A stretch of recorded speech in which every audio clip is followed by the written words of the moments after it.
Hi, my name is Sonny Woolard. I'm the multi-site director for The Crossing, and I want to welcome you to guest services training that we're going to do here on video.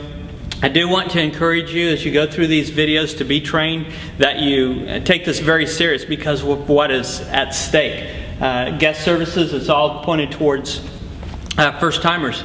And you know what? There may be a person in somebody's past that has been praying for years and years, and finally, this is the day they're coming through the doors. Maybe that person coming through the doors has really tried and tried for months to get up the nerve to come. And we get the one shot at them.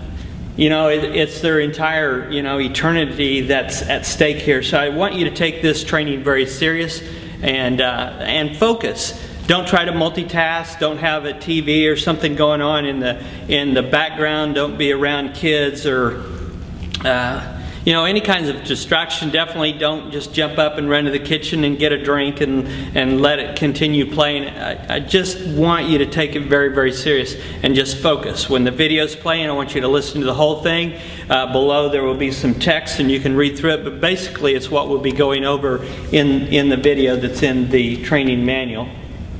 I want to start first by talking about how important this ministry is. I already talked about how it's all towards guests, and some of those guests come in because they've had a tragedy in their life. They come in because they've messed their life up. They've come in because somebody's been praying. They've talked themselves into coming in. We get the one shot with them. So again, it's a very important ministry. It's one of the most critical ministries that we have here at The Crossing. It's the very front door on the front lines of the battlefield in the battle for the lives and the souls of people. We're the ones that get to meet them, put them at ease, and completely take care of any and every need that they possibly might come to us with. We're the first line of people ready to spend some time breaking down walls and developing relationship with these people. We're the ones that get to introduce them to The Crossing. We're the ones that get to answer any and every question that they have. We're the ones that let them know where they can go to get connected and how they can get connected. And we take them by the hand to help them in that process. We're the ones that make them feel at home. So I want you to understand what a great and awesome, amazing opportunity this is and how important that opportunity is. The importance of the staff is very critical to how effective we are at reaching our guests and taking care of them. As you can see, the ministry is important, and the success and the effectiveness of this ministry hinges on the staff that God has called. And that means you. There's a lot at stake, and we must have a staff that understands the huge responsibility before them and take it very, very seriously. Here's what we expect of you. We expect that all staff that are working in guest services, we expect them to have gone through the Belong class. There are a lot of reasons why you need to go through the Belong class. Number one, you just need to go through the Belong class for your own self, for your own benefit, for your own gain. But you also need to go through it so that when people come up and have questions about the Belong class, that you can answer those questions firsthand.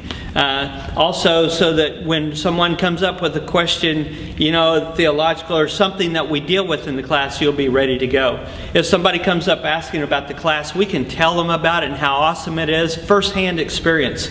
So it's important that we go through that Belong class for ourselves and also for those that we'll be talking to.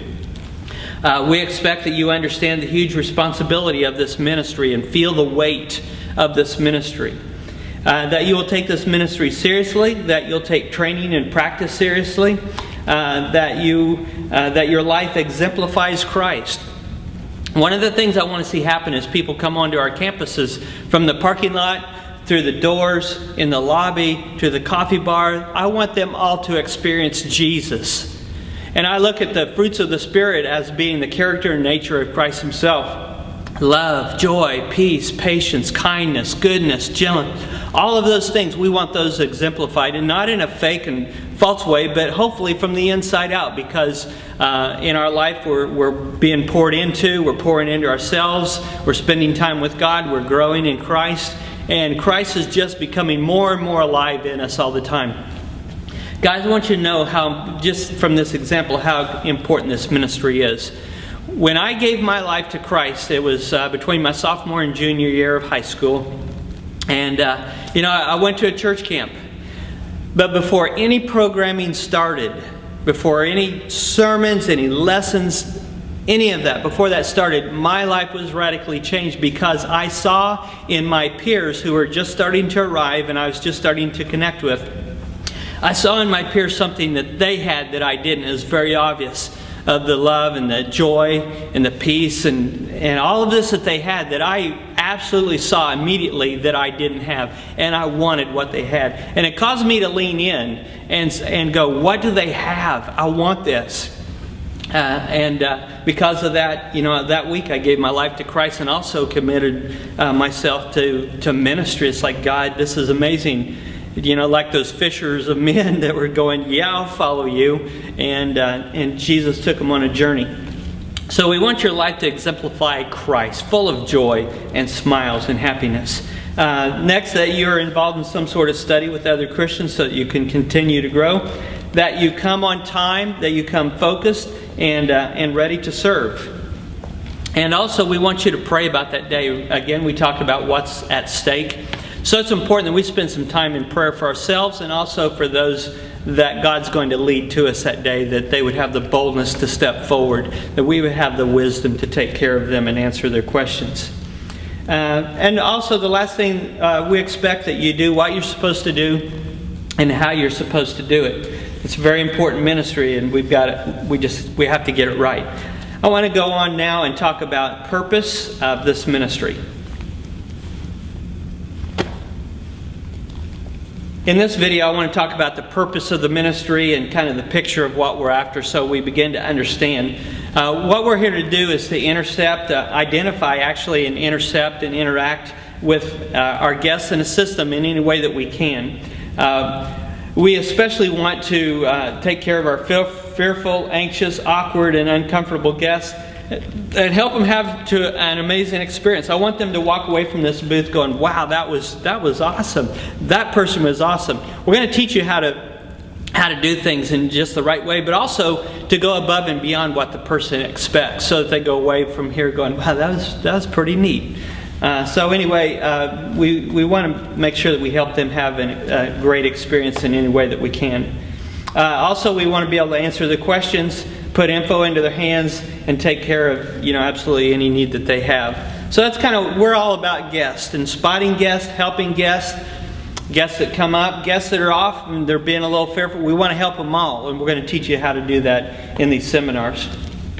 Here's kind of a picture of what we're after. We want you to be watchful and very, very intentional with guests. There'll be some guests that'll be standing off 20 feet trying to talk themselves into coming in, and you're going to look around as you're looking for guests. We'll teach you how to spot them. But you're going to see somebody looking in, and then as you look away again and you're going to see them looking back again, and just kind of understand that they're probably at that point trying to talk themselves into coming over. So we want you to be intentional way out there spotting guests and not just helping those that come right up here and ask for our help. Number 2, receive people like Jesus would. Greet everyone that comes around the booth, warm, friendly, happy, all that good stuff. And I want you to picture what it would look like if Jesus were in guest services. Okay? That'd be a great exercise. We want to pause the video and just park on that. But I can just see Jesus. He's waited all week to just connect with people coming through. And I mean, He's going to be all about the people out there. He's going to be looking for people who are hurting, people with baggage, people with problems. He's going to look for His regular sheep that He can love on. He's going to look for those guests. He's going to look for the black sheep. He's going to look for those that are returning to the fold. And when He spots those people, He's just going to absolutely wrap Himself around them. So just kind of think through that a little bit. And that's what we're wanting. Just somebody that's all about everything that's going on out here. And I mean as hungry as a wolf. Just looking for opportunities to jump into. Number 3, be full of smiles, joy, good attitude. Greet everybody. Number 4, be professional, be sharp. Number 5, be helpful. Do whatever you can to make sure that they have an amazing experience. We've talked about that a few times, but be very helpful. Your conversation should never end with, I don't know, I can't help you. And pardon me, we'll talk about that a little later, what to do in those situations. Be on time, ready to serve, and bring your absolute best. Look for guests after the service and interact with them. You may connect You know, in guest services, more likely than not, people are going to come before a service and kind of connect with us. Some will come out after the service. But for those that we connected with before the service, it'd be great if we're looking for them as they come out of the service. So don't forget about that as well, and just have a little conversation with them about the service, about the day. Any questions, anything else we can do for you, whatever that conversation looks like. And again, we'll be covering that in some of our training here later on. That's all I want to cover in this video. So you can, it will self-destruct here in a few seconds, and then we'll move on. Thanks.